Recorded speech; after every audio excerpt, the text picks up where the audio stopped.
Kanat himmatuhu fi famihi kanat qimatuhu ma kharaja min duburihi. Man kanat himmatuhu fi famihi, siapa orangnya yang mempunyai cita-cita tapi mentok hanya di mulutnya saja.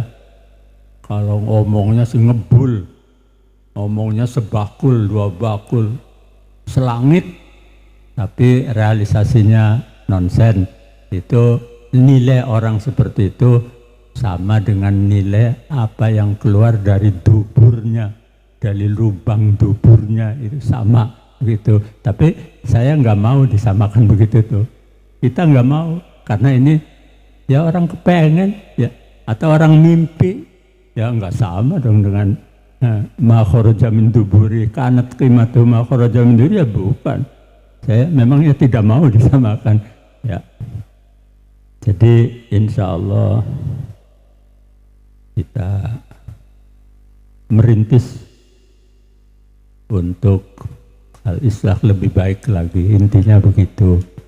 Kalaupun umpama sekarang masih belum baik, ya sabarlah ya, sabar. Santri-santrinya alhamdulillah yang mukim di sini tuh saya anggap semuanya santri-santri yang sabarnya luar biasa. Sabarnya sudah pol sabar. Kalau saya kemudian jadi santri di sini, saya paling dulu kabur. Karena nggak enak. Masya Allah, kayak di neraka, kalau tahu neraka, nggak enak sekali. Serba nggak enak. Makanya ya saya terima kasih kepada siswa-siswi kita yang masih mau terus belajar di Pondok Pesantren Al-Islah ini. Ya, saya mohon sabar ya, sabar, insya Allah lain waktu akan robah, kondisinya insya Allah akan robah. Jangan sampai kita sudah lama, sudah habis sabar saya itu, kehabisan sabar. Kalau yang masalah sabar itu nggak ada habisnya. Sudah 10 tahun begini aja, 40 tahun begini aja, ya sabar dong. Ya. Jangan ngomong bahwa sudah habis kesabaran saya. Habis kesabaran itu ketika kita sudah dipanggil oleh Allah. Ya, sampai mati lah begitu. Ya, sabar terus. Selagi masih nafas kita kempis-kempis, itu juga harus sabar ya, segala halnya kita sabar. Apa yang terjadi kepada diri kita maupun kepada anak-anak kita, keluarga kita, sampai kepada orang lain, tetangga kita, itu semuanya tidak lepas dari kehendak Allah. Makanya kalau orang itu sudah meyakini benar-benar bahwa apa yang terjadi, apa yang menimpa pada diri kita itu tidak lepas, sama sekali tidak lepas dari kehendak Allah. Ya tentunya apa yang kita rasakan, apa yang kita jalani itu tentunya dihadapi dengan kesabaran dan dihadapi dengan rasa senang hati. Dalam hatinya senang karena sekalipun nggak punya duit, seneng. Sampai sehari dua hari nggak punya beras, seneng. Sampai pendilnya gelimpang juga seneng. Ini karena kehendak Allah kok. Jadi apapun yang terjadi, apapun yang menimpa kepada diri kita, kalau memang ini benar-benar sampai mentok di lubuk hati kita, itu pasti diterima dengan senang hati. Kalau umpama saya kan sudah yakin apa yang terjadi itu kehendak Allah, kok bisa yakin kok masih ngeluh.